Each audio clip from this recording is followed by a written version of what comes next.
Jim Krenn Raw is made possible by our friends from Iron City Beer. I'm here at Primanti's with my girl Antoinette. She's the heart and soul of Primanti's. I've known her since I was a kid, although I'm 10 years older than you. Yeah, right. Right? You used to make me breakfast when I was a kid going before school. You know, it was a good time. I was 5 years old when I started. That's right. I have the privilege of working for WDVE Radio, Pittsburgh's home of rock and roll. This is a show about my life when I step away from the mic. I'm an ordinary guy who's lucky enough to experience some extraordinary things. This is Jim Krenn Raw.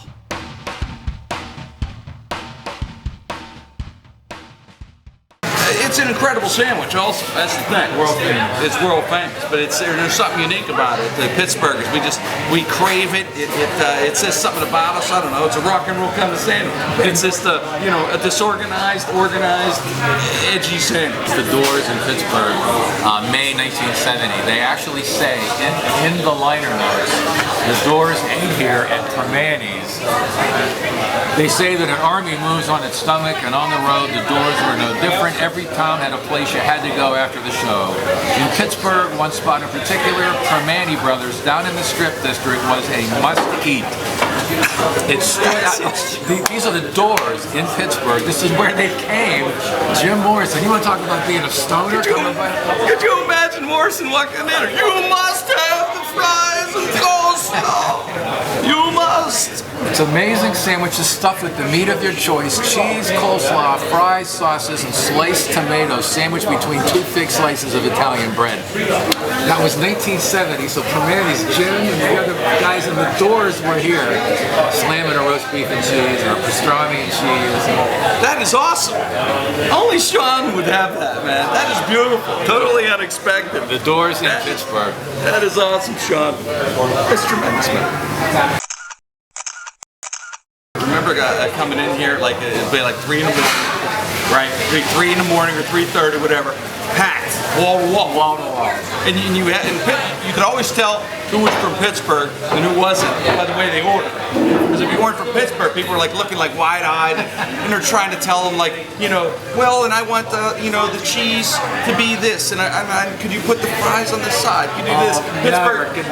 Pittsburgh walks in, you get the wave like, how many you want? It's like boom, all right. Capicola and cheese, you just gotta go, hey, cap and cheese, cap and egg, whatever, and then boom. 4 deep over here near the stove, and you would walk in, and they'd have all the eggs, they'd be dumping the fries in. How they kept everything straight with the stacks of pastrami, the roast beef, the corned beef, some on top of eggs, some with the cheese. It was amazing to me. It was high-tech stuff from the early 70s. Tony, this is my girl Tony. My name's Sean. This is Antoinette. Sean. I work with Jimmy. I used to come here. I used to take a trolley to Three River Stadium, and then we'd come over to Primanti Brothers. The 3 guys, the pictures of them on the wall, and the white. That's them right there. That's what I was talking about. They were actually behind. They were behind the counter. The guy in the mirror is the owner. Yeah, I remember them. Yes. Tony Manor. Tony Manor, the guy who used to box with him. Yes. Tony and I used to That's a lovely night. Yeah. Tony, we gotta get a couple. Cheesesteak. We gotta get some cheesesteaks. We gotta do it. No, let him eat whatever he wants. I'm gonna go cheesesteak. Cheesesteak and iron. Yeah. Roast beef and cheese. That's what I've been eating here. Yeah. Thanks, Tony. Thanks, son.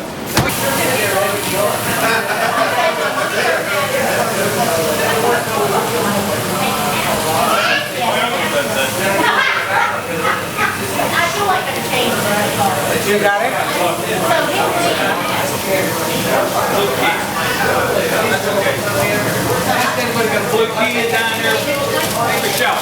Favorite love from Tony, right, Tony? Yes, It's like the old days. Just like the old days. I had some hot sauce in mine, Joe. Yeah, nice touch. Of course, you have to. Nice touch. Hot sauce on mine. Thanks, Tony. I got the roast beef and cheese. You got the what? I went standard cheesesteak. A lot of, it's funny. People that aren't from Pittsburgh don't know this, but if you're visiting Pittsburgh, you have to go to Primanti's. It's our signature sandwich in the city. You just have to go to Primanti's and try it. But this is the move. Pittsburghers know it. You know how big it is. So how do you eat this thing? It's so big. It falls everywhere. If I grew up down the street in the Strip, we know the move. Hand over. There you go. And then you can bring it. Huh? Hey, it does. I prefer to have a little elevation to my sandwich. That's a Pittsburgh move. It's a little bit more All sloppy. right, I like it. I like your style. This is a roast beef and cheese. This used to soak up so much alcohol in my stomach back in the early and mid-70s at about 1:30 in the morning.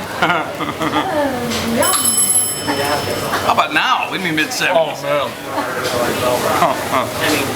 You can't get any more Pittsburgh. Joe Negri would have to walk into a concert and Bruno Sammartino to start wrestling people to get any more Pittsburgh at this moment. Having a Primanti Iron Iron with Sean McDowell.